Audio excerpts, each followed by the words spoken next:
జగన్ పని అయిపోయిందని తాను వైఎస్ఆర్ కాంగ్రెస్ పార్టీ నుంచి బయటకు వచ్చినప్పుడే చెప్పానని నేడు అదే నిజమైందన్నారు విశాఖ దక్షిణ నియోజకవర్గం జనసేన అభ్యర్థి వంశీకృష్ణ. ఎన్నికల కౌంటింగ్ ను పరిశీలించిన ఆయన మీడియాతో మాట్లాడారు.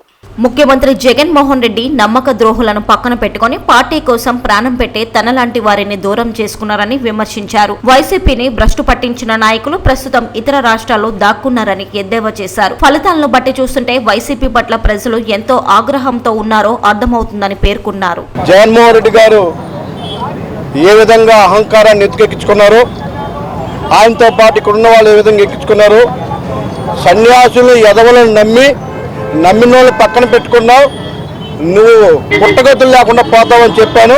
అదే రిజల్ట్ ఇలా వచ్చింది. దద్దమ్మల్ని పెట్టుకున్నావని కూడా చెప్పాను డైరెక్ట్గా. దద్దమ్మలు చిత్తు ఓడిపోతామని కూడా చెప్పా. రాష్ట్ర వ్యాప్తంగా నమ్ముకున్న వాళ్ళని నాశనం చేసావని చెప్పాం. రాష్ట్ర వ్యాప్తంగా నిన్ను దేవుడు అనుకున్న అందరిని నాశనం చేశావు. నాలుగు ఉసురు తగులుతుంది, నువ్వు నాశనం అయిపోతావని చెప్పావు. ఆ రోజు అదే జరిగింది, ఎటువంటి డౌట్ లేదు. నమ్ముకున్న వాళ్ళని ఎవరన్నా మోసం చేస్తే ఎవరైనా సరే దేవుడు చూస్తూ ఉంటాడు, పుట్టగతులు లేకుండా చేస్తాడు. నీకు అదే చేశారు, ఎటువంటి డౌట్ లేదు. ఎప్పుడైనా గుర్తుపెట్టుకో, నిన్ను నమ్ముకున్న వాళ్ళు మోసం చేయకు, అన్యాయం చేయకు.